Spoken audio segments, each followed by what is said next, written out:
बिल्कुल हवा ऊपर हो गई, मेरे को नहीं चाहिए हवा। ऊपर कर दो हवा, फिन्स ऊपर कर दो ना। हाँ ऊपर कर दो थोड़ी सी।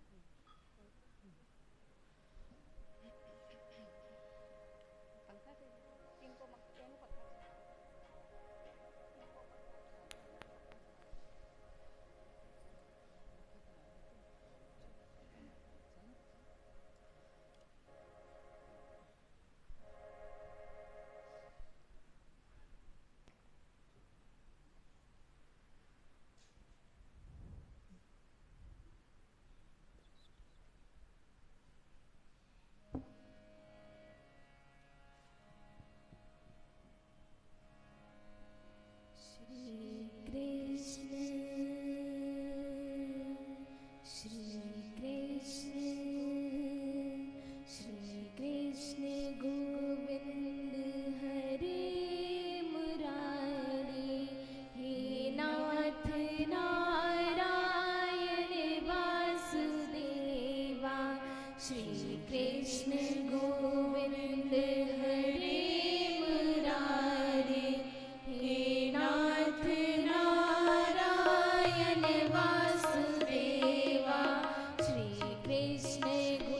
श्री भगवान श्री कृष्ण जी द्वापर युग के भगवान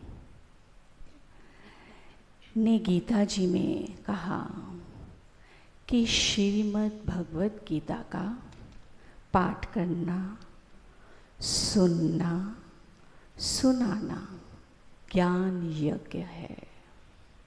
इसलिए सब जो इसका पाठ करते हैं उनको चाहिए कि श्री गीता जी के पाठ को मन में मनन करें और श्रद्धा विश्वास के साथ पाठ करें।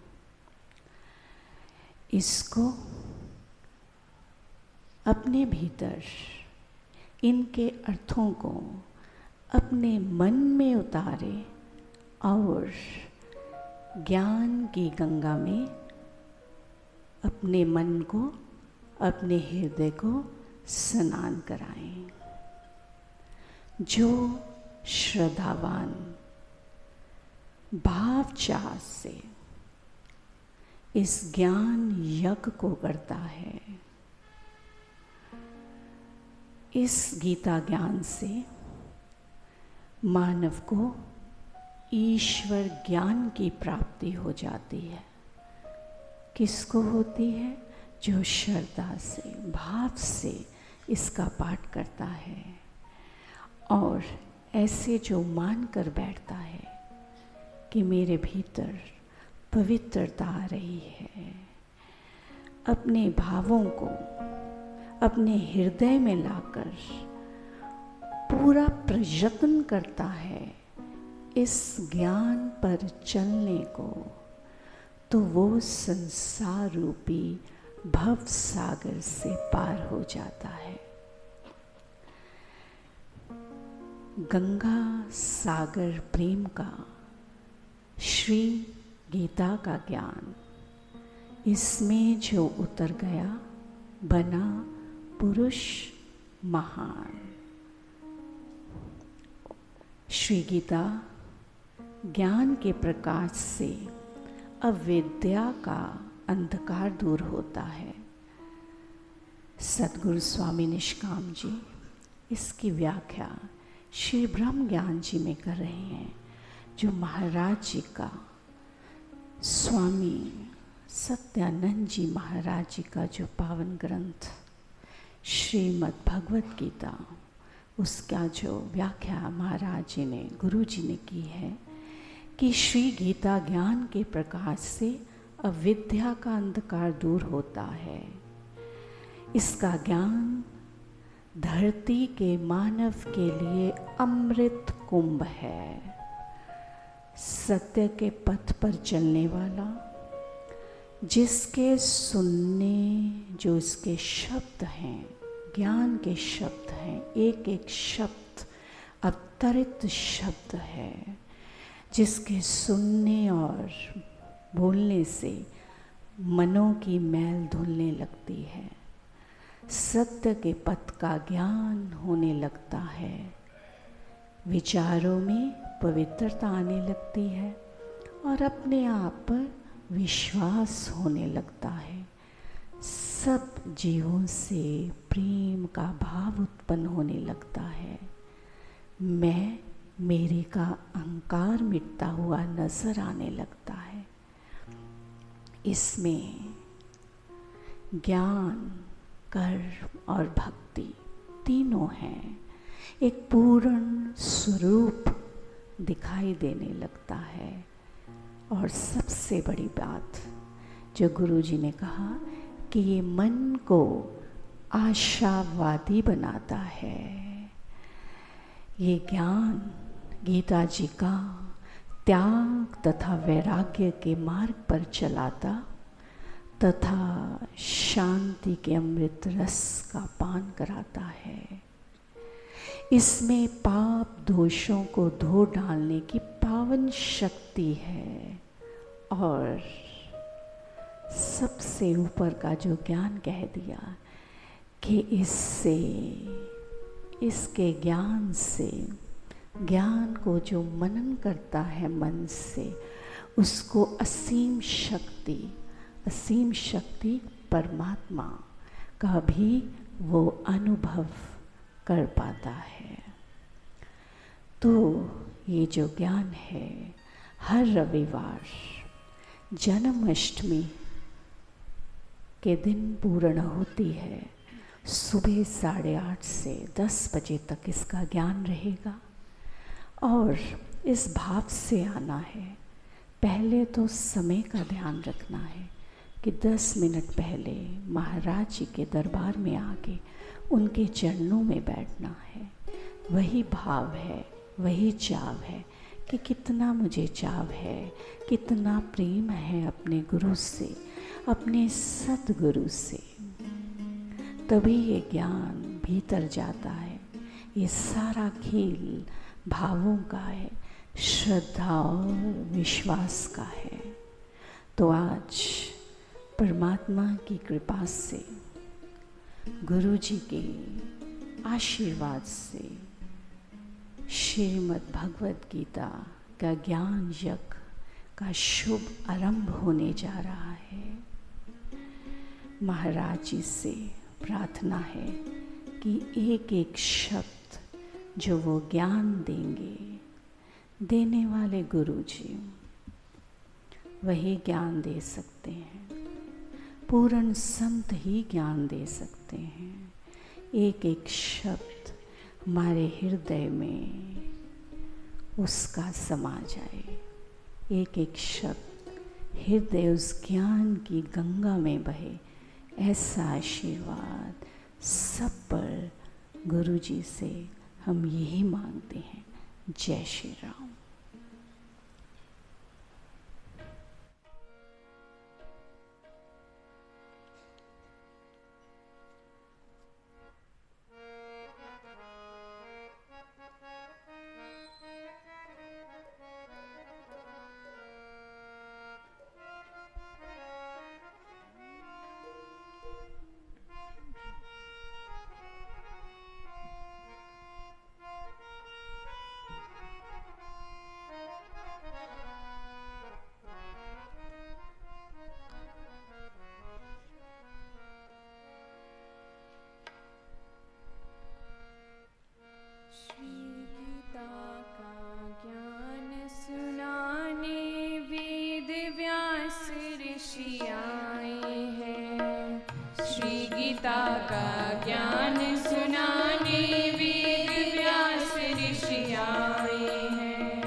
का ज्ञान सुनाने वेद व्यास ऋषि आए हैं। श्री गीता का ज्ञान सुनाने वेद व्यास ऋषि आए हैं।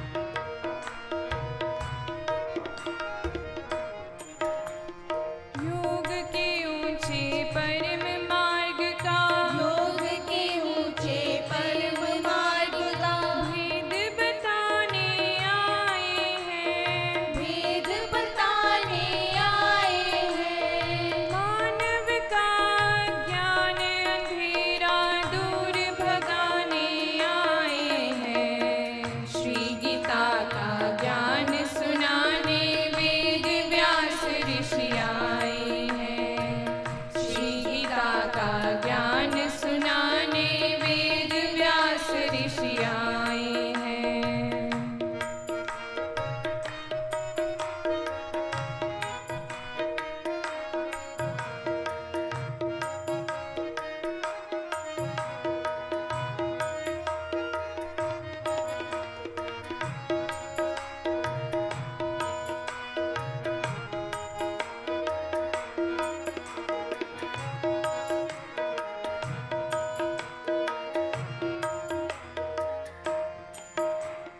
पाप ताप कष्टों से बचाकर पाप ताप कष्टों से बचाकर मुक्ति दिलाने आए हैं। मुक्ति दिलाने आए हैं। पाप पुण्य और स्वर्ग नरक का भेद बताने आए हैं। श्री गीता का ज्ञान सुनाने वेद व्यास ऋषि आए हैं। श्री गीता का ज्ञान सुनाने वेद व्यास ऋषि आए हैं।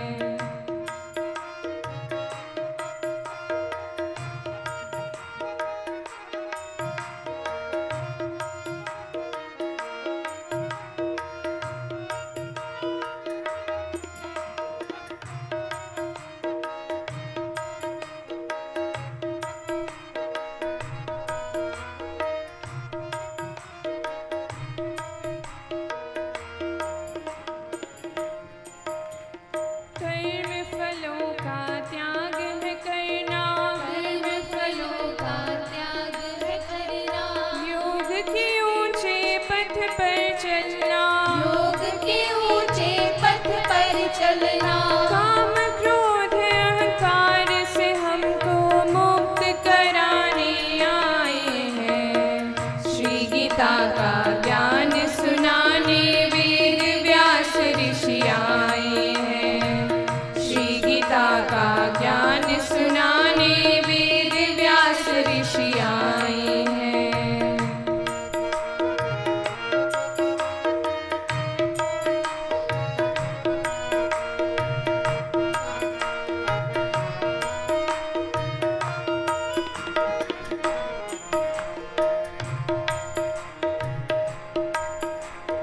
सत्य के ऊंचे पथ पर चलना। सत्य के ऊंचे पथ पर चलना। हमें समझाने आए हैं। हमें समझाने आए हैं। असत्य के झूठे आडंबरों से हमें बचाने आए हैं। श्री गीता का ज्ञान सुनाने वेद व्यास ऋषि आए हैं। श्री गीता का ज्ञान सुनाने वेद व्यास ऋषि आए हैं।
ज्ञान सुनाने, श्री गीता का ज्ञान सुनाने वेद व्यास ऋषि आए हैं।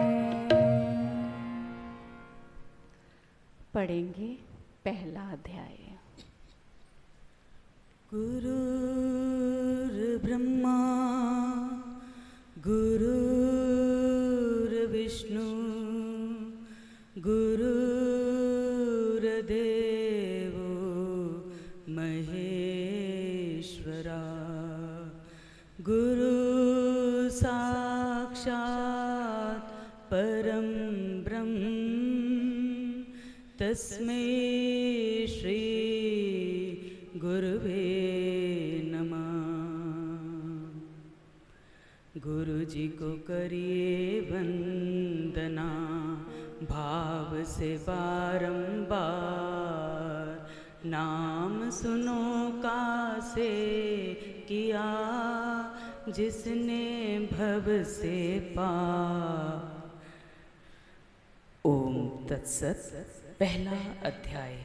धृतराष्ट्र ने पूछा, संजय, जिस देश में दान पुण्य, यजन याजन, व्रत, जप तप, संयम, आराधन, चिंतन ध्यान, वेद शास्त्र का पठन पाठन आदि धर्म का पालन होता रहता है, ऐसे धर्म क्षेत्र रूपी कुरुक्षेत्र में कुरु वंश के देश में लड़ने की इच्छा से एकत्रित हुए मेरे और पांडु के पुत्रों ने क्या किया? उत्तर में संजय ने कहा, हे धृतराष्ट्र, कूटनीति से अथवा कष्ट से युद्ध करने वाला तेरा पुत्र राजा दुर्योधन उस समय व्यूह रचना से सजी हुई पांडवों की सेना को देखकर बड़ी व्याकुलता से द्रोणाचार्य के पास जाकर ये वचन बोला, मेरे पूज्य आचार्य, अपने बुद्धिमान शिष्य द्रुपद पुत्र धृष्टद्युम्न द्वारा सजाई गई पांडु पुत्रों की इस बड़ी भारी सेना को देखिए, अथवा अपने कट्टर शत्रु धृष्टद्युम्न और शस्त्र अस्त्र के संचालन में परम कुशल अपने बुद्धिमान शिष्य अर्जुन द्वारा सजी हुई पांडवों की इस बड़ी सेना को देखिए कि ये कितना घोर रूप धारण किए हुए है। पर पक्ष में परले पार के पक्षपाती प्रबल शूरवीर सेना नायक हैं, यह दर्शाता हुआ वह बोला, इस पांडव सेना में भीम और अर्जुन के सदृश युद्ध विद्या में कुशल जो धनुर्वीर हैं, उनमें महारथी सात्यकी हैं, विराट है, द्रुपद है, धृष्टकेतु है, चिकितान है, शक्तिशाली काशीराज है, पुरुजित है, कुंती भोज है और नरश्रेष्ठ शैव्य है। इसी प्रकार महाबली युधामन्यु है, बलवान उत्मौजा है, सुभद्रा का पुत्र अभिमन्यु है और द्रौपदी के पुत्र हैं। ये सभी सेना नायक महारथी हैं, बड़ी बड़ी रथ सेनाओं के सेनापति हैं। हे द्विजों में श्रेष्ठ, अब हमारे पक्ष के जो मुख्य हैं, विशेष वीर हैं, मेरी सेना के नायक हैं, उनको आप जान लीजिए। आपकी जानकारी के लिए उनके नाम मैं आपको बताता हूँ। उनमें एक तो आप हैं, भीष्म हैं, कर्ण है, युद्ध में विजय पाने वाला कृपाचार्य है, अश्वत्थामा है, विकर्ण है और ऐसे ही सोमदत्त का पुत्र भूरिश्रवा है। अन्य भी बहुत से शूरवीर मेरी सेना में विद्यमान हैं, जो मेरे लिए जीवन त्याग किए हुए हैं और जो अनेक प्रकार के अस्त्रों से युद्ध करने वाले हैं। वे सभी युद्ध करने में निपुण हैं। ऐसे शूरवीर सेना नायक होते हुए भी भीष्म से सुरक्षित संचालित हमारा सेना बल अधूरा है। हमारा प्रधान सेनापति भीष्म है, वह व्योवृद्ध है, पांडु पुत्रों में भी प्रेमबद्ध है और उनकी हित कामना भी किया करता है। इसी कारण हमारी सेना शक्ति अपूर्ण है, परंतु भीम से रक्षित संचालित इन पांडवों का सेना बल पर्याप्त है। पांडव सेना का रक्षक हमारा कट्टर शत्रु प्रबल विरोधी भीम है, जो अपने पक्ष का परम पोषक है, इसलिए इनकी शक्ति पूर्ण है। इसलिए आप सभी सेनापति अपने अपने सब सेना विभागों में अच्छी प्रकार खड़े होकर सावधानता से भीष्म ही की रक्षा करें, उसे सहायता दें और पर पक्ष से बचाएं। उस समय जबकि दुर्योधन भीष्म की दुर्बलता बताकर द्रोणाचार्य को उत्तेजित कर रहा था, कुरुवृद्ध पितामह ने दुर्योधन को हर्षित करते हुए ऊंचे स्वर से सिंहनाद करके अपना समर शंख बजाया। दुर्योधन के सेनापतियों में परस्पर मेल नहीं था, उनका एक दूसरे के साथ सहयोग भी नहीं था। इसी कारण राजा दुर्योधन ने भीष्म की दुर्बलता दिखाकर द्रोण को उकसाना आरंभ किया, जिससे आवेश में आकर वह संग्राम में सहयोग दे। भीष्म का समर शंख बजते ही तत्पश्चात सब सेना विभागों के शंख, भेरियां, नगारे, ढोल और नरसिंह एक बार ही बज उठे। उन रणबिगुलों का वह नाद बड़ा भयंकर था। भीष्म की सेना के रणनाद हो जाने पर उसी समय श्वेत घोड़ों से जुते हुए महान रथ पर आरूढ़ श्री कृष्ण और अर्जुन ने भी अपने दिव्य शंख बजाए। उन्होंने भी अपनी सेना को संग्राम के आरंभ की सूचना दी। जितेंद्रिय श्री कृष्ण ने 5 जन्य शंख बजाया और धनों के जेता अर्जुन ने देवदत्त नामक शंख को पूरित किया तथा भीमकर्मा भीम ने पौंड्र नामक शंख को पूरा। कुंती पुत्र राजा युधिष्ठिर ने अनंत विजय, नकुल ने सुघोष और सहदेव ने मणि पुष्पक नामक शंखों को बजाया। संजय ने कहा, हे पृथ्वीपति, मुख्य सेनापतियों के समर शंख बजते सुनकर परम धनुर्धारी काशीराज ने और महारथी शिखंडी ने, धृष्टद्युम्न ने, विराट ने, अजय सात्यकी ने, द्रुपद ने, द्रौपदी के पुत्रों ने और लंबी भुजा वाले अभिमन्यु ने सब ओर से अपने पृथक पृथक शंख बजाए। पांडव सेना की रण घोषणा के उस घोर रणनाद ने भूतलाकाश को गुंजाते हुए, कंपायमान करते हुए धृतराष्ट्र के पुत्रों के हृदय को विदीर्ण कर डाला। उस भयंकर नाद से तेरे पुत्रों के हृदय भय से कांप गए। संजय ने कहा, हे राजन, जब दोनों ओर से संग्राम के नाद गुंजाए जा चुके थे, केवल परस्पर लोहा लेने की देर थी, उस शस्त्र चलाने के समय में हनुमान के चित्र युक्त ध्वजा वाले अर्जुन ने तेरे पुत्रों को समर के लिए सजे हुए देखकर अपना धनुष उठाकर जितेंद्रिय श्री कृष्ण को यह वचन कहा, हे अविनाशी, मेरे रथ को चलाकर दोनों सेनाओं के मध्य में खड़ा कीजिए, जिससे लड़ने की इच्छा से शस्त्र अस्त्रों से सन्नद्ध होकर खड़े हुए इन सब को सुगमता से मैं देख सकूं और जान लूं कि इस युद्ध की तैयारी में किन के साथ मुझे युद्ध करना है।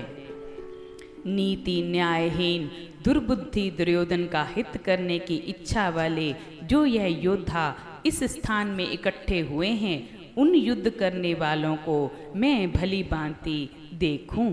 नींद को जीतने वाले अर्जुन द्वारा ऐसा कहे जाने पर जितेंद्रिय श्री कृष्ण ने दोनों सेनाओं के बीच भीष्म, द्रोण और सब राजाओं के सामने उस उत्तम रथ को खड़ा करके कहा, हे कुंती पुत्र, इन एकत्रित खड़े कौरवों को तू देख। वहां उन दोनों ही की ओर से की सेनाओं में हथियारों से सजकर उपस्थित बड़े बूढ़ों को, पितामह को, आचार्यों को, मामों को, भाइयों को, पुत्रों को, पोतों को, मित्रों को, ससुरों को, स्नेहियों को अर्जुन ने देखा। युद्ध करने के लिए सजकर खड़े हुए उन सब बंधुओं को अवलोकन करके दया भाव से व्याप्त वह कुंती पुत्र अर्जुन खेद करता हुआ श्री कृष्ण को यह वचन बोला, हे श्री कृष्ण, युद्ध करने की कामना से सम्मुख विद्यमान इस स्वजन समूह को देखकर मेरे अंग शिथिल हो रहे हैं और मेरा मुख सूखता चला जाता है। मेरी काया में कंपकपी छा रही है और रोंगटे खड़े हो गए हैं। मेरे हाथ से गांडीव धनुष खिसकता जाता है और मेरी त्वचा भी जल रही है। मेरे तन को आग सी लग रही है। मैं इतना शिथिल हो गया हूँ कि खड़ा भी नहीं रह सकता हूँ और मेरा मन तथा मस्तक चक्कर सा खा रहा है। हे सुख में शयन करने वाले आनंद कंद कृष्ण, इस समय सब निमित्त मैं तो उल्टे अशुभ सूचक देख रहा हूँ। युद्ध में अपने जनों को मारकर मैं कल्याण कुछ भी नहीं देखता हूँ। मुझे इस संग्राम में कोई भी लाभ नहीं दिखाई देता। यदि कहा जाए कि युद्ध करने से तुझको विजय और राज्य सुख प्राप्त होगा, तो हे कृष्ण, बंधुवध करके मैं विजय नहीं चाहता हूँ, न राज्य की कामना करता हूँ और न ही सुखों को चाहता हूँ। हे इंद्रियों को वश में करने वाले गोविंद, बंधुओं का हनन करके प्राप्त राज्य से हमें क्या लाभ, भोगों से क्या सुख और जीवित रहने से क्या प्रयोजन है? क्योंकि जिन स्वजनों के लिए हमने राज्य की, सुखों की और भोगों की आकांक्षा की है, वे तो ये प्राणों और धनों को त्याग कर युद्ध क्षेत्र में सजकर खड़े हैं। जिनमें हमारे आचार्य हैं, पिता समान पूज्य जन हैं, पुत्र हैं, पितामह हैं, मामे हैं, ससुर हैं, पौत्र हैं, साले हैं और अन्य अनेक सगे संबंधी हैं। हे मधु नामक असुर का हनन करने वाले श्री कृष्ण, ऐसे समीपी बंधुओं द्वारा मैं मारे जाने पर भी इनको मारना नहीं चाहता। इस हस्तिनापुर की भूमि के लिए तो क्या, त्रिलोकी के राज्य के लिए भी मैं इनके हनन करने की इच्छा नहीं करता। हे दुष्ट जन नाशक श्री कृष्ण, धृतराष्ट्र के पुत्रों को हनन करके हमको कौन प्रसन्नता मिलेगी? प्रत्युत इन अत्याचारी आतताइयों को मारकर हमको पाप ही लगेगा। इससे हम पाप कर्म के ही भागी बनेंगे। हे माधव, अपने बंधुओं धृतराष्ट्र के पुत्रों को हमें मारना नहीं चाहिए। निश्चय से स्वजनों को मारकर हम कैसे सुखी हो सकते हैं? यदि यह कहा जाए कि ऐसा विचार उनमें नहीं है, तो मैं कहूँगा कि यदि लोभ से नष्ट चित्त वाले ये कुल नाश करने के दोष को और मित्रद्रोह के पातक को नहीं देखते हैं, तो हे जनार्दन, कुल क्षय करने के दोष को देखते हुए इस पाप कर्म से हटने के, बचे रहने के उपाय को हमें कैसे नहीं जानना चाहिए? हे महाराज, कुल नाश हो जाने पर परंपरा से चले आते शिष्टाचार, सदाचार, रीति नीति, मान मर्यादा आदि सब सनातन कुल धर्म, कुल के सुचरित्र सुकर्म नष्ट भ्रष्ट हो जाते हैं। कुल के धर्मों के नाश हो जाने से सारे वंश को पाप अधर्म दबा लेता है। आचार के ना रहने से कुल में पापाचार बढ़ जाता है। हे वृष्णि वंशज, कुल सपूत श्री कृष्ण, अधर्म के बढ़ जाने से कुल की स्त्रियां दूषित हो जाती हैं, उनमें नियम मर्यादा भंग हो जाती है। दोष युक्त दुष्ट स्त्रियों से वर्ण संकर संतानें उत्पन्न होती हैं। गौर आदि वर्णों में मिश्रण हो जाता है, वर्ण सौंदर्य नहीं रहता। वर्ण संकर संतान, समर की संतान कुसंस्कारों के दोष से कुल घातकों के कुल के लिए नरक का कारण ही हुआ करती है। उनके बड़े बूढ़े पितृ अन्नोदक के अभाव से गिर जाते हैं, उनकी सेवा शुश्रूषा नहीं रहती। कुल घातकों के इन वर्ण संकर करने वाले दोषों से कुसंस्कार युक्त समर संतानों के अनाचारों के द्वारा शूरवीरता, नीति, न्याय, विनय, मर्यादा आदि सनातन जातीय धर्म और सदाचार आदि कुल धर्म जड़ से उखड़ जाते हैं। हे जनार्दन, गुरुजनों से ऐसा हम सुनते आए हैं कि कुल धर्मों के नाशक मनुष्यों का नरक में अति दुख में स्थिर रूप से वास होता है। अहो, अति खेद की बात है कि ऐसे विचार रखते हुए भी हम यह बड़ा पाप करने को तुल गए हैं, जो राज्य के सुख के लोभ से स्वजनों को हनन करने को तैयार हो रहे हैं। ऐसी अवस्था में यदि बदला न लेने वाले निशस्त्र मुझको हथियार हाथों में लिए धृतराष्ट्र के पुत्र रण क्षेत्र में मार दें तो वह मेरे लिए अधिक कल्याणकारी हो। इससे मुझे बहुत शांति मिले और कुल नाश के घोर कुदृश्य को भी मैं न देख पाऊं। संजय ने कहा, हे राजन, संग्राम स्थल में श्री भगवान को ऐसे वचन कहकर बाण सहित धनुष को फेंककर कंपित हृदय अर्जुन रथ के पिछले भाग पर बैठ गया। ओम तत्सत। इस प्रकार श्रीमद् भगवद गीता रूप उपनिषद ब्रह्म विद्या अंतर्गत योग शास्त्र में श्री कृष्ण अर्जुन संवाद का अर्जुन विषाद योग नामक प्रथम अध्याय समाप्त हुआ। श्री गीता का उपदेश प्रश्न उत्तर से शुरू हो रहा है। धृतराष्ट्र जो राजा है और अंधा है, संजय से पूछता है। संजय राजा धृतराष्ट्र का सारथी है, जिसे ईश्वर की ओर से दिव्य नेत्र मिले हैं कि तू बता, मेरे पुत्रों और पांडव पुत्रों ने युद्ध में, पांडव पुत्रों की युद्ध में क्या क्या तैयारियां चल रही है। महाराज जी कह रहे हैं कि जिस राज में जब तक संयम, दान, पुण्य, चिंतन, ध्यान, भक्ति, ध्यान होता है, उस देश में भी युद्ध हो रहा है, संग्राम हो रहा है। वह भी कहाँ? धर्म क्षेत्र कुरुक्षेत्र में। फिर महाराज जी ने ज्ञान दिया, ज्ञान दे रहे हैं हमें, हमारे लिए, कि अच्छाई और बुराई का युद्ध सदा मानव तन के अंदर रहा है, अभी भी सबके अंदर। जैसे जैसे विचार, अच्छे विचार हैं तो अच्छाई है, पवित्रता है। अगर बुरे विचार हैं, बुराई है, तो अपवित्रता है। और ये विचार जैसे जैसे आते जाते चले जाते हैं, उसी में ही जीवन अच्छाई बुराई में हर मानव का चलता रहता है। और विचार कभी नहीं रुकते।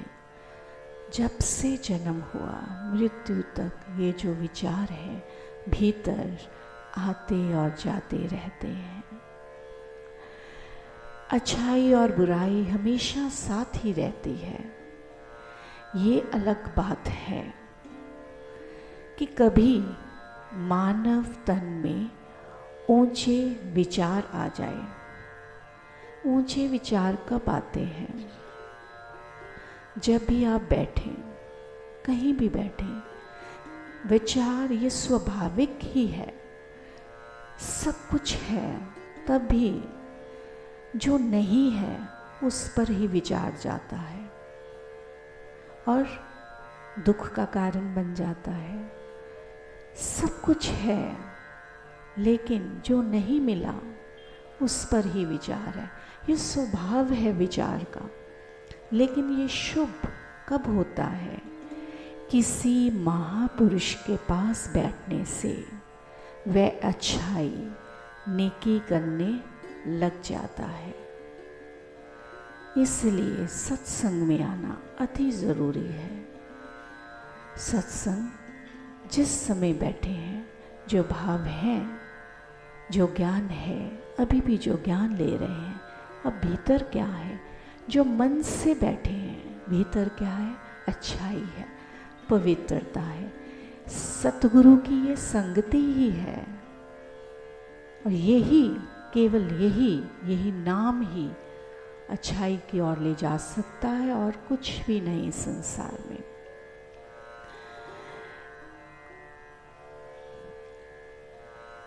हम पांडुपुत्र कह सकते हैं, महाराज ने कहा जब अच्छाई है तो पांडुपुत्र कह सकते हैं, क्योंकि पांडुपुत्र के साथ श्री कृष्ण जी हैं। हमारे साथ कौन है?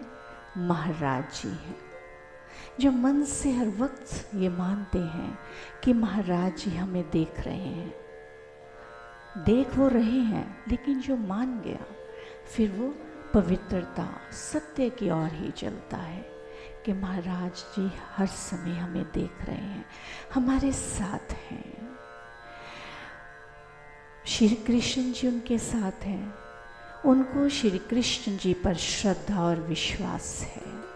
और जिसको श्री कृष्ण जैसे योगी महापुरुष पर विश्वास है, वह भला बुराई की ओर कैसे जा सकता है। हमें अगर महाराज जी पर श्रद्धा है, विश्वास है, तो फिर हम भी बुराई की ओर कहाँ जा सकते हैं। बात किसकी है? विश्वास की। और जिसके पास शकुनी जैसे उन पर विश्वास है, बुराई पर विश्वास है, संसार पर विश्वास है, हम गुरु पर विश्वास नहीं कहते, गुरु वचन कर देते हैं, वाद विवाद करते हैं। जो संसार कहता है उससे आकर्षण है, शायद उसके साथ भला होगा, तो वो क्या है? दुख है, बुराई है। तो वो कह रहे हैं कि शकुनी जैसों पर विश्वास है, वह भला बुराई करने से कैसे हट सकता है। वह तो बुराई ही करेगा, बुरा ही विचारेगा, उसे संसारी सत्ता पाने की अशांति रूपी आग हमेशा जलाएगी। क्योंकि शकुनी जैसे मित्र भला चैन से कहाँ बैठने देंगे। इसे मित्र किसको बनाओ? परमात्मा को, अपने गुरु को, तब कल्याण होगा। सुदामा ने श्री कृष्ण जी को अपना मित्र बनाया, तो क्या हुआ? अंत में पूर्ण रूप से कल्याण हो गया। जिस दिन हम परमात्मा को अपना मित्र बना लेंगे, तो फिर कल्याण ही कल्याण है। पहला अध्याय ये ज्ञान की ऊंची सीढ़ी है, इसमें बहुत ज़्यादा ज्ञान है।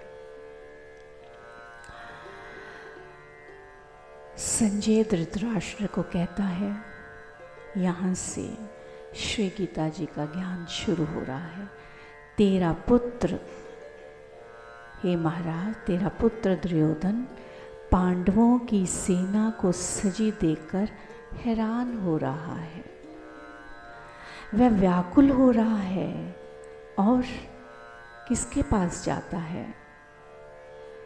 दुर्योधन द्रोणाचार्य के पास जाकर कहता है कि आप पांडवों की सजी हुई भरी भारी सेना को देखें तथा अर्जुन के अस्त्र शस्त्र को देखें। यहाँ आपको एक बात जाननी होगी कि जो पापी होता है वह डरपोक होता है। अब मन में पाप होगा वही डरेगा, कोई और क्यों डरेगा? किस लिए डरना? जब आप सत्य भीतर है तो निर्भव निर्वैर, यही तो परमात्मा का मार्ग है। उसके पास कितनी ही शक्ति क्यों ना है, वो सत्ता, धन, धनवान लोग, सत्ता से जुड़े लोग, जमीन जायदाद कुछ भी हो, जितना मर्जी ऊंचे लोगों से संपर्क हो, वह अंदर से कायर होता है। वह अपने आप को बचाने के लिए दूसरों को मारता है। इसलिए जबकि दुर्योधन शक्ति से 100 गुना बड़ा है। कितनी बड़े ज्ञान की बात है कि दुर्योधन के पास शक्ति कितनी बड़ी है? 100 गुना। मगर उसमें कमी क्या है? उसमें आत्म शक्ति नहीं है, ईश्वरीय शक्ति नहीं है। अगर आपके पास कुछ भी नहीं है, ईश्वर पर पूरा भरोसा है, ईश्वर की वो अगर भरोसा है तो वही ईश्वर की शक्ति आपके पास है। आपके पास सारी दुनिया क्यों ना खड़ी हो जाए, आपको कभी डर नहीं लगेगा। परमात्मा आपको नीचे नहीं गिरने देगा जो सत्य पे चल रहा है, चाहे जितना बड़े राजा क्यों ना खड़ा हो जाए, लेकिन जिसके भीतर परमात्मा की शक्ति है वो उसको सदा आगे ही रखता है। उनमें संसारी शक्ति है, लेकिन गुरु द्रोणाचार्य को कह रहा है कि पांडवों की सेना कितना विराट रूप धारण किए हुए हैं। दुर्योधन डरा हुआ है, मगर अहंकार के कारण संसारी शक्ति के नशे में चूर हुआ हम उसको कमज़ोर समझ लेते हैं। संसार में विचरते हुए जो अति धनवान है, जिसके पास राज है, सत्ता है, वो जो कमज़ोर है ना, उसको क्या समझ लेता है कि ये तो कुछ भी नहीं है, वो कमज़ोर नहीं है। जिसके पास ईश्वर शक्ति है वो तो सबसे ज़्यादा बलवान है। यही गलती हम करते हैं, सत्य के मार्ग पर चलने को तैयार ही नहीं दुर्योधन। तभी अपने गुरु द्रोणाचार्य को अपनी अंदर की कमजोरी छिपाते हुए कह रहा है, शत्रु की सेना को देखो। और अब डर क्या है? भीष्म पिता की रक्षा करो, क्योंकि भीष्म पितामह कुरु सेना के प्रधान सेनापति हैं और सेनापति को बचाना जरूरी है। सेनापति पर भी दुर्योधन को विश्वास नहीं। क्यों विश्वास नहीं है? क्योंकि भीष्म पितामह पांडवों से प्रेम करता है और उसको डर है कहीं पांडवों के मोह के कारण भीष्म पितामह युद्ध ना कर पाए, इसलिए द्रोणाचार्य को उकसाया जा रहा है। दुर्योधन के मन में क्या है? संशय। संशय जो है ना ही संसार में काम आता है और ना ही आध्यात्मिक मार्ग में काम आता है।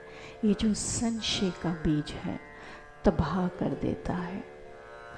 कभी भी आप ऊपर नहीं जा सकते अगर भीतर संशय है। इसका महाराज जी बताएंगे। भीष्म पितामह युद्ध के सेनापति पर ही भरोसा नहीं हो तो आप सोचे क्या होगा राजा का? अगर संशय ही है सेनापति के तो राजा का क्या होगा? राज्य का जिसमें सेनापति और राजा का आपस में तालमेल ही ना हो। संशय क्या है? आपस में तालमेल ना होना। तो वो क्या है? वो पतन की ओर ही जाएगा। वहाँ की आम जनता का क्या हाल होगा? महाराज जी कहते ये तो राज्य की तो बहुत बड़ी बात है। अगर घर परिवार में भी संशय आ जाए तो परिवार बर्बाद हो जाते हैं। अगर किसी व्यापार में, अब ये संसार का बता रहे हैं, आध्यात्मिक मार्ग में संशय है तब भी कुछ नहीं बनता, कल्याण नहीं होता। और अगर संसार की बात कर रहे हैं, घर परिवार में संशय, वो भी बर्बाद।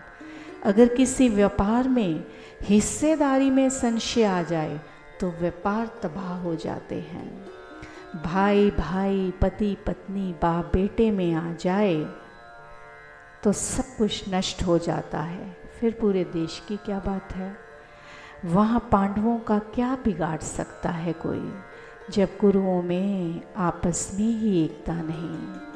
और जहाँ एकता नहीं वहाँ भला जीत कैसे हो सकती है? जहाँ अशांति है वहीं हार है। जिसको अपने पर विश्वास नहीं, आगे का ज्ञान, ऊंचा ज्ञान क्या है? अपने पर विश्वास नहीं, तथा अपनों पर विश्वास नहीं। भला वह मानव संसार में किसी कार्य में कैसे कामयाब हो सकता है? वो कभी सफलता नहीं पा सकता जिसको ना अपने पर विश्वास है ना अपनों पर।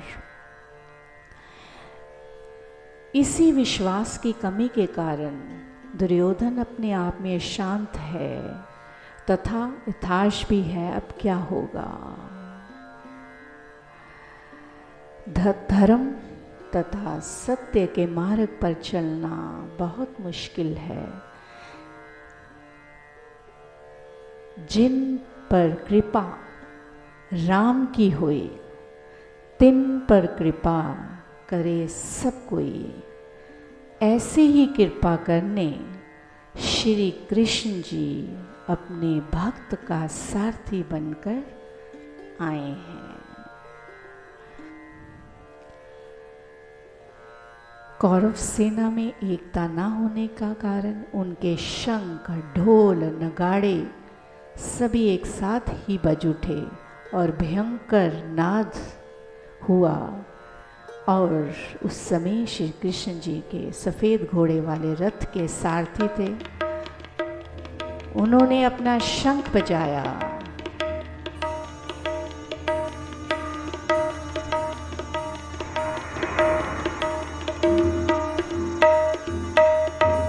और सेना को युद्ध की सूचना दी तथा सेना ने भी अपने अपने शंख नाद बजाने शुरू किए और अपने अपने नामों के शंख बजाए।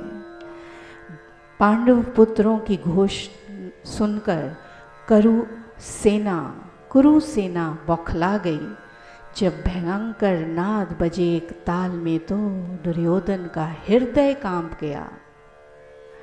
यहाँ आप सोचे, कहाँ 100 गुना सेना और कहाँ 5 गुना सेना के नाद सुनकर 100 लोग डर गए। यहाँ आप ज्ञान की बात जाने कि सत्य के मार्ग पर परम शक्ति उस ईश्वर परमात्मा की अपार कृपा ही काम करती है और असत्य के मार्ग पर संसारी शक्तियाँ काम करती हैं जो एक दिन विनाश होने वाली है।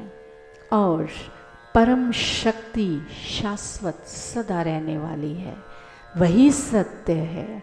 पांडवों के पास परम शक्ति का ही सहारा है और ये ऊंचे योग का रहस्य है। श्री कृष्ण जी सत्य और धर्म के साथ हैं, तभी तो पांडव बिना चिंता किए हुए हैं। और जब दोनों सेनाओं के संग्राम के बाद नाद बजे, युद्ध की तैयारी हो गई, तब अर्जुन ने श्री कृष्ण जी को क्या कहा? मेरे रथ दोनों सेनाओं के बीच ले चलो, क्योंकि मैं जानना चाहता हूँ कि मेरे साथ कौन लड़ने है। मैं देखूं तो ज़रा। जब अपनों को देखा तो मोह में पड़ गया। यहाँ पाएंगे कि जो अर्जुन में त्याग है, वैराग्य है, भक्ति है, ज्ञान है, सब कुछ है। यहाँ आप अनुभव करें कि मैं अर्जुन हूँ। यहाँ से अभी से अनुभव करना शुरू करना है कि मैं अर्जुन हूँ, मेरे साथ भगवान है, मेरे में त्याग भी उसी की कृपा से है, भक्ति और कृपा भी परमात्मा से है। ये होते हुए भी अर्जुन भगवान के बिना अधूरा है, क्योंकि जो सबसे ऊंचा ज्ञान है, सबसे ऊंचा ज्ञान कि बिना शिष्य, गुरु के बिना शिष्य कितना भी बड़ा हो जाए, गुरु के बिना शिष्य जितना भी बड़ा हो जाए वह अधूरा ही रहता है। गुरु के बिना किसी की कोई गति नहीं। शिष्य जितना महान गुरु भी बन जाए, लेकिन वो अपने गुरु के बिना अधूरा है।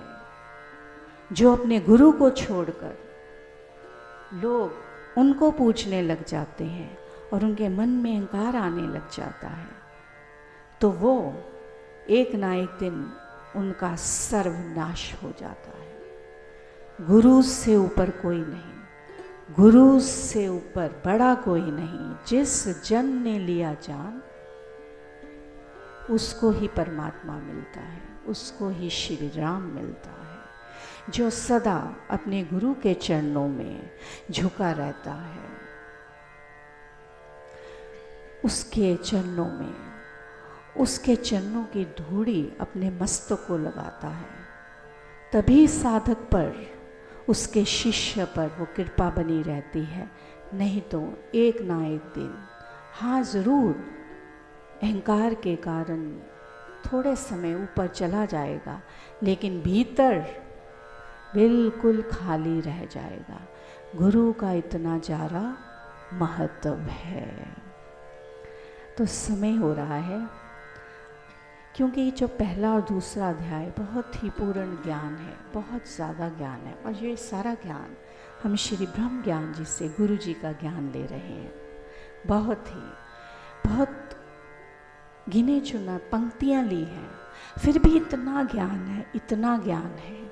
सारा जीवन क्या जन्म निकल जाए तो ये ज्ञान समाप्त नहीं हो सकता। एक भी पंक्ति हृदय में उतर गई तो जीवन सफल हो जाएगा। जय श्री राम।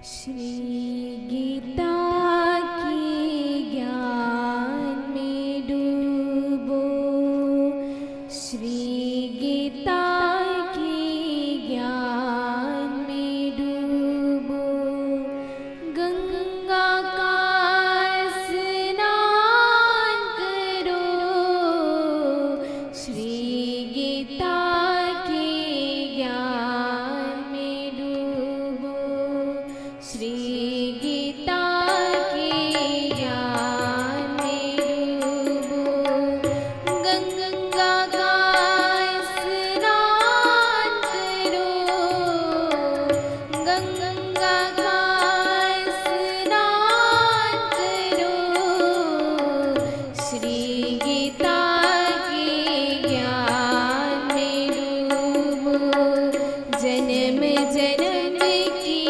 कर्म मैल को, जन्म जन्म की परम मैल को, परम ज्ञान से धो डालो, परम ज्ञान से धो डालो, श्री गीता के ज्ञान में डूबो, श्री गीता के ज्ञान में डूबो।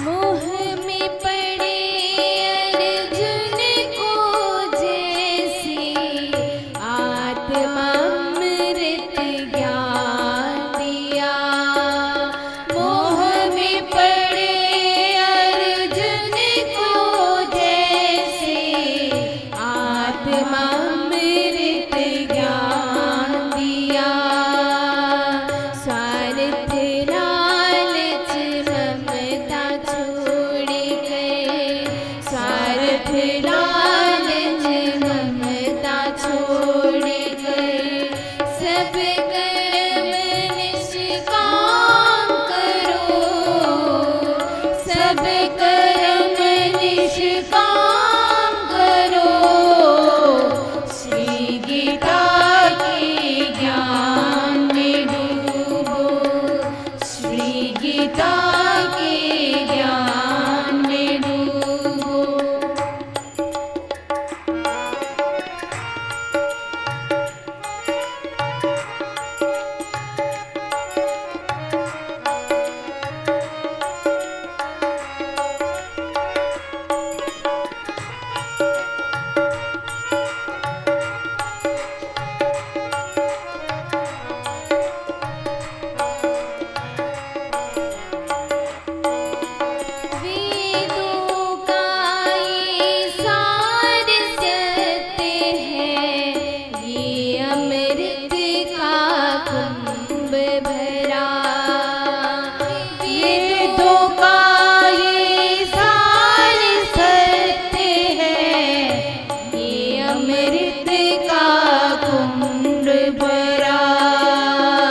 गीता के ज्ञान में डूबो, श्री गीता के ज्ञान में डूबो।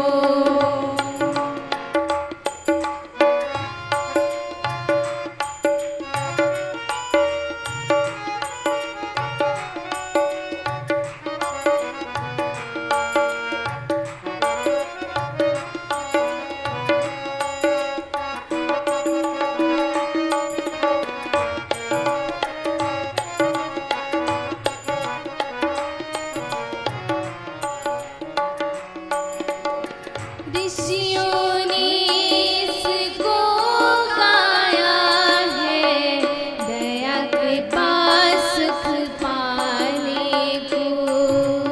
ऋषियों ने इसको गाया है, दया कृपा सुख पाने को। बन अर्जुन तुम भी सब पालो, बन अर्जुन तुम भी सब पालो। सब जीवों से प्रेम करो, सब जीवों से प्रेम करो। श्री गीता के ज्ञान में डूबो, श्री गीता के ज्ञान में डूबो। गंगा का स्नान करो, गंगा का स्नान करो। जन्म जन्म की कर्म मैल को, जन्म जन्म की कर्म मैल को। परम ज्ञान से धो डालो, परम ज्ञान से धो डालो। श्री गीता के ज्ञान में डूबो, श्री गीता के ज्ञान में डूबो। गंगा का स्नान करो, गंगा का स्नान करो। श्री गीता के ज्ञान में डूबो, श्री गीता के ज्ञान में डूबो। श्री गीता के ज्ञान में डूबो, श्री गीता के ज्ञान में डूबो। पढ़ेंगे दूसरा अध्याय, 11 श्लोक तक पढ़ेंगे। दूसरा अध्याय। बंधु वर्ग के मोह से अर्जुन का हृदय व्याकुल हो उठा, उसका सारा शरीर कांप गया, उसकी इंद्रियां शिथिल हो गई और वह मूर्छा सी खाकर रथ पर बैठ गया। उसने मोह से उत्पन्न हुए विषाद में, अपने कर्तव्य कर्म में, अपने धर्म पालन में पाप की कल्पना की और अंत में बैठते समय महाराज को कहा कि मैं समयोचित कर्तव्य का पालन नहीं करूँगा। संजय ने कहा, हे धृतराष्ट्र, इस प्रकार करुणा से बंधुओं के मोह से उत्पन्न हुई दीनता से व्याप्त आंसुओं से डबडबाती हुई आंखों वाले उस दुखित होते हुए अर्जुन को भगवान मधुसूदन ने यह वचन कहा। हे अर्जुन, ऐसे विषम समय में जबकि न्याय और कर्तव्य पालन के अतिरिक्त अन्य कोई भी मार्ग नहीं रहा, संग्राम की सारी सुसज्जा हो चुकी है और अंतिम निर्णय करना अनिवार्य हो गया है, तुझ में बंधुओं के मोह का यह पाप कहाँ से आ गया है?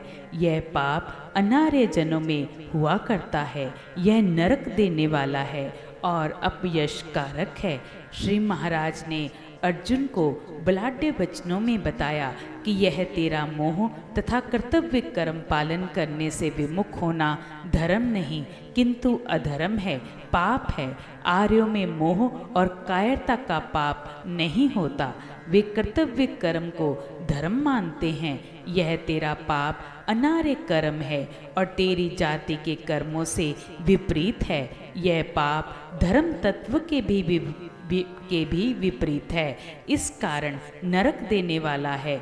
इसी प्रकार यह पाप शूरवीर क्षत्रियों की अपकीर्ति का कारण ही हुआ करता है। हे अर्जुन, ऐसे समय में तू क्लीब न बन, पुरुषता से पतित न हो। यह नपुंसकता तुझ में नहीं फबती, तुझ में ऐसी कायरता का आ जाना शोभा नहीं देता। हृदय की दुर्बलता के वश तू ऐसी अधीरपन की बातें कर रहा है। इस कारण हृदय की तुच्छ दुर्बलता को त्याग कर हे शत्रुओं को संतप्त करने वाले खड़ा हो जा, कर्तव्य का पालन कर। श्री कृष्ण के ऐसे वचन सुनकर अर्जुन ने कहा, हे मधुसूदन, यदि क्षत्रिय का कर्तव्य पालन करना मेरा धर्म है तो संग्राम में भीष्म और द्रोण को बाणों से मैं कैसे बींधूंगा? वे दोनों तो पूजा के योग्य हैं। इन ऊंचे भाव वाले गुरुजनों को न मारकर इस लोक में भीख मांगकर अन्न खाना उत्तम है, परंतु धन की कामना करने वाले विपक्षियों में खड़े इन गुरुजनों को मारकर निश्चय से इसी लोक में मैं रक्त से मिश्रित भोगों को भोगूंगा। अब रही विजय की बात, हम यह नहीं जानते कि हम दोनों में कौन अच्छा है, अधिक प्रबल है, और हम यह भी नहीं जानते कि हम जीतते हैं अथवा वे हमको जीत जाएं। परंतु शोक की बात तो यह है, जिनको मारकर हम जीना भी नहीं चाहते, वे धृतराष्ट्र के पुत्र मरने मारने को सनद्ध सामने खड़े हैं। हे कृष्ण, कायरता से मेरा शूरवीरता का स्वभाव हनन हो गया है, मेरा जातीय गुण दब गया है। मेरा धर्म कर्तव्य पालन करना है अथवा भीख मांगकर निर्वाह करना, इसमें मेरा चित्त धर्म विमूढ़ हो गया है, गड़बड़ा गया है।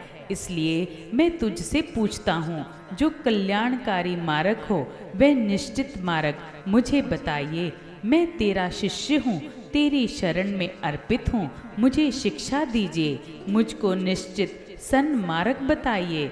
धर्माधर्म के, कर्तव्य अकर्तव्य के भेद को समझाइए। मेरी तो मानस अवस्था ऐसी हो गई है कि भूमि पर शत्रुओं से रहित, धन धान्य संपन्न राज्य पाकर और देवों का स्वामित्व प्राप्त करके भी इतने ऐश्वर्य में निश्चय में ऐसा कुछ नहीं देखता जो इंद्रियों को सुखाने वाले मेरे शोक को, मेरी इस मानस चिंता को दूर कर सके। संजय ने कहा, हे राजन, शत्रुओं को जीतने वाला निरालसी अर्जुन अपनी अवस्था वर्णन करने के अनंतर भगवान के चरणों में अपना आप समर्पण करने के पश्चात ऐसे वाक्य श्री कृष्ण को कहकर गोविंद को बोला, मैं युद्ध नहीं करूँगा, और फिर मौन हो गया। संजय ने कहा, हे भारत, अर्जुन की ऐसी मानस दशा देखकर और उसकी दीन दुर्बल अवस्था को जानकर दोनों सेनाओं के बीच श्री कृष्ण ने मुस्कुराते हुए उस दुखी अर्जुन को ये वचन कहे। उसकी कर्तव्य विमुखता, अनुचित अधीरता और मानस दुर्बलता देखकर मंद मुस्कुराहट के साथ महाराज उसे ये वचन बोले, हे अर्जुन, तू उनका शोक करता है जिनका शोक नहीं करना चाहिए। तू धर्म कर्मरत, ज्ञान ध्यान प्रायण उन भीष्म आदि का शोक करता है जिनकी चिंता करना तुझे उचित नहीं। वे तुझसे अधिक ज्ञानवंत है और धर्म के सार मर्म को समझते हैं।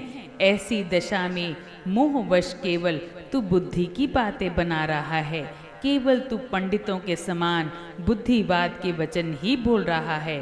पंडित तो मरों का और जीवितों का शोक नहीं किया करते।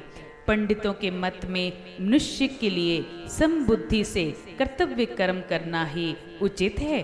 कर्तव्य कर्म में अधर्म की धारणा रखना कोरा अधर्म है।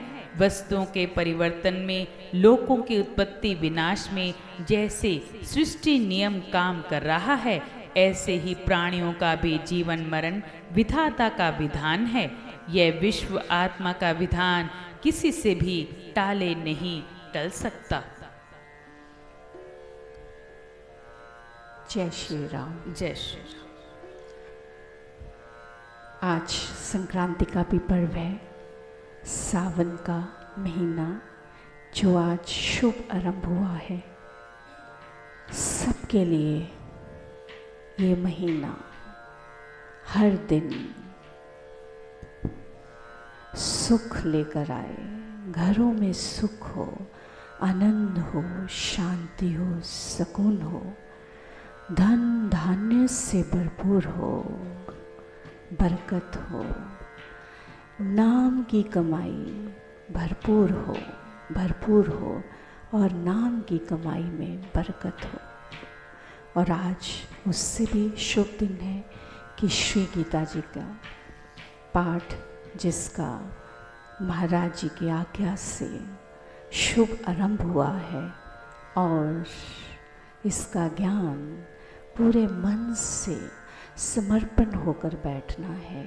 एक भी शब्द अगर भीतर चला गया तो कल्याण हो जाएगा। महाराज जी से प्रार्थना है कि हम सब पर उनका आशीर्वाद, उनकी कृपा सदा बनी रहे, सदा बनी रहे। सदा यही मांगते हैं उनसे, सदा उनकी कृपा सब पर बनी रहे। जय श्री राम।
प्रभु जी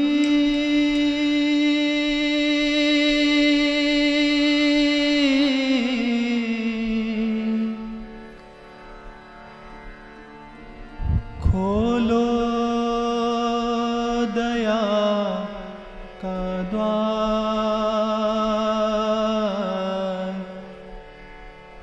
खोलो दया का द्वार,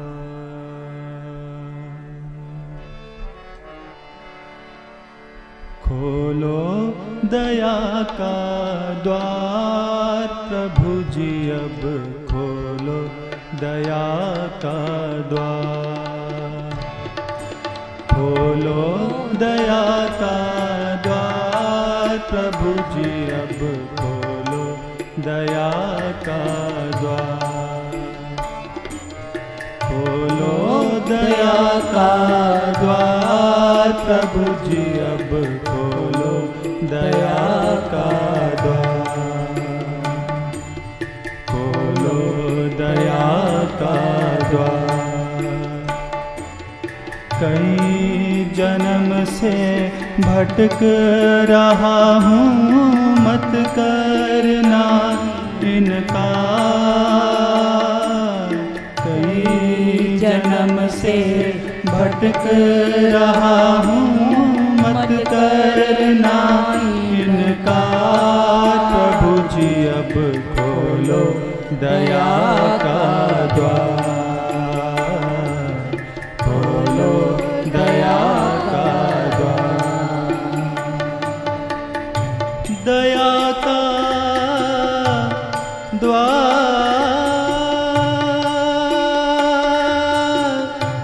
दया का द्वार, दया का द्वार।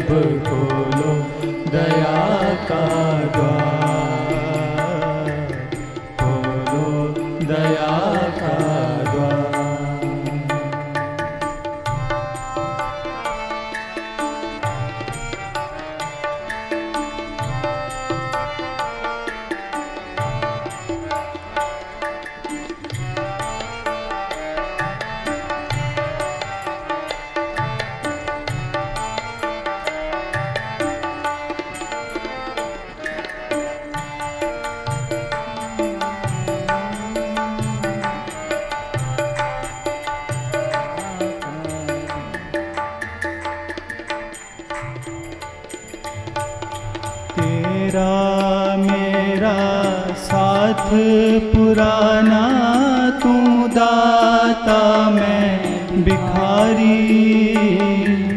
तेरा मेरा साथ पुराना, तू दाता मैं भिखारी।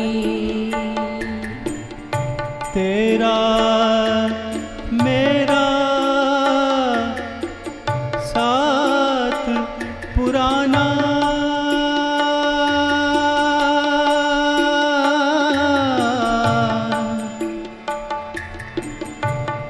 तू दाता मैं भिखारी।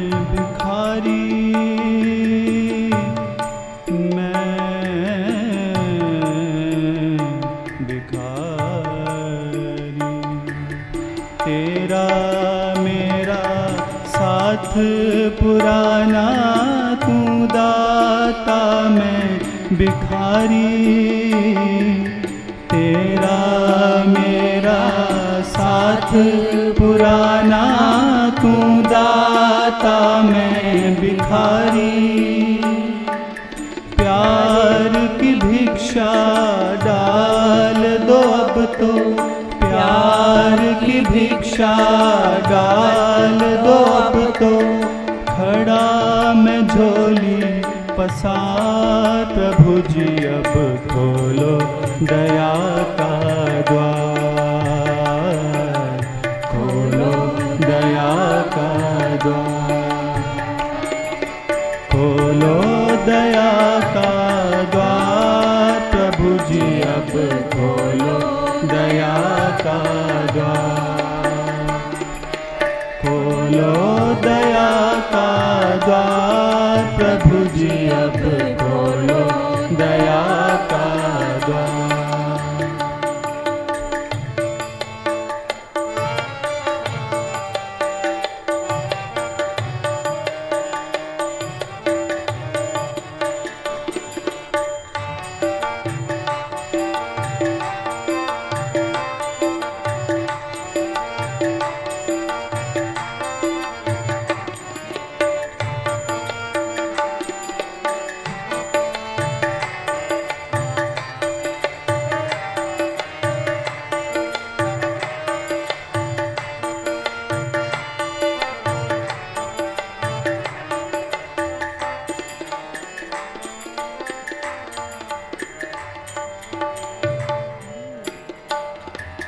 मत ठुकराना दीन को भगवन, पतित हूँ फिर भी हूँ तेरा।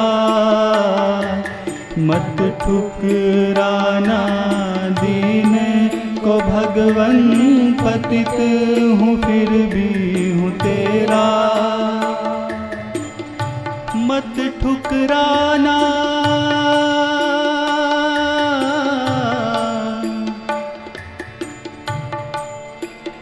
दीन को भगवन, दीन को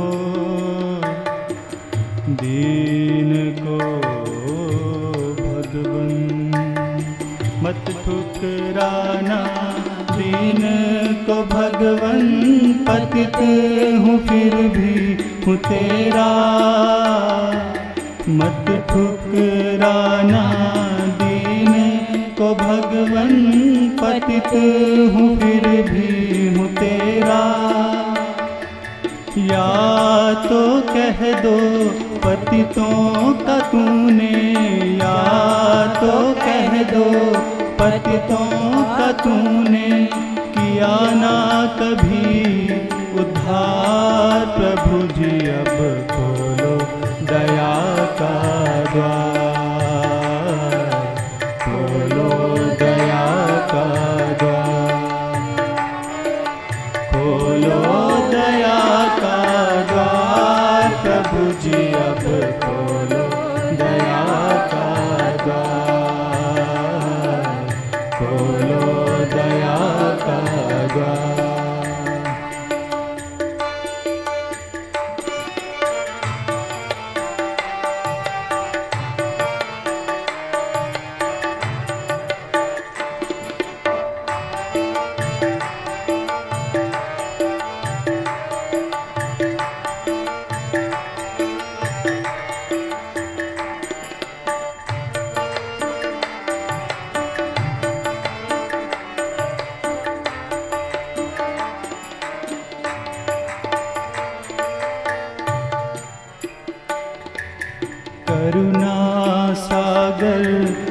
कहलाते हो, करो कृपा अब स्वामी।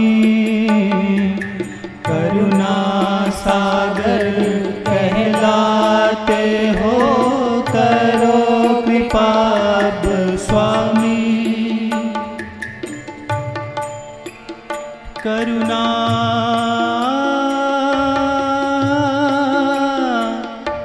सागर,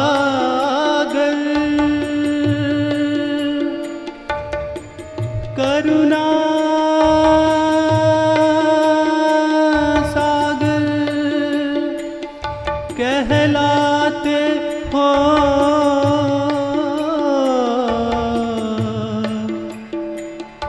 करो कृपा अब स्वामी। करो कृपा अब स्वामी। करुणा सागर कहलाते हो, करो कृपा अब स्वामी।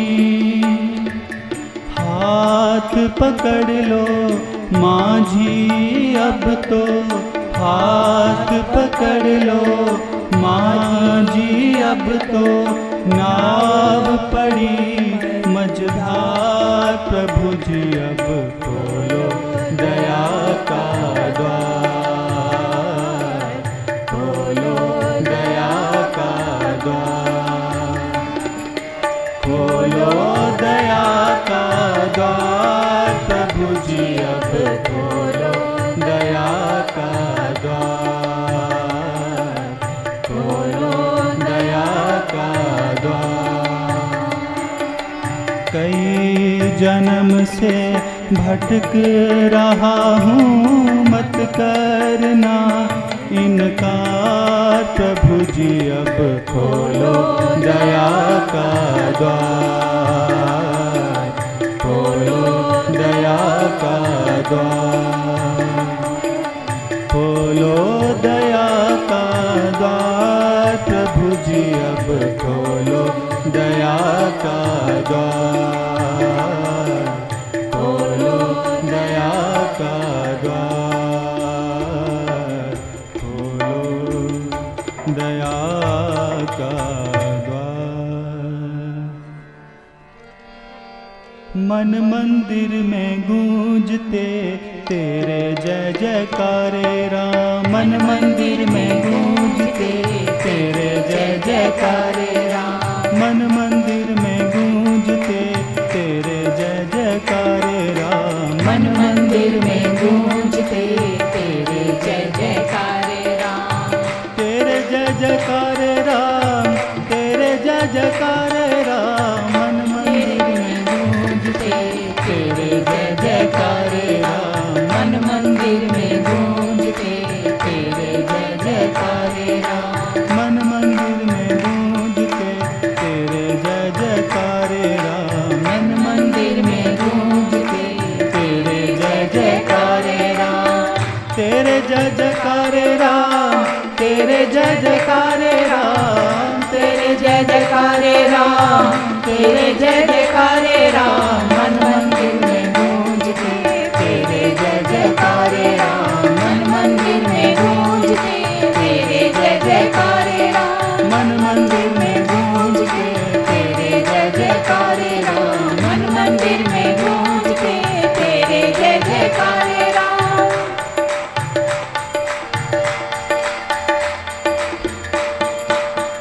राम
द्वार पर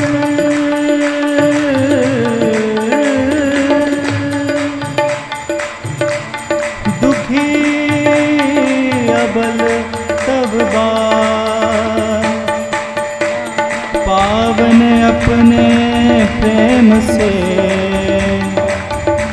करिए इसे निहार पावन अपने प्रेम से करिए इसे निहार करिए इसे निहार राम राम राम राम राम राम राम राम राम राम राम राम राम राम राम राम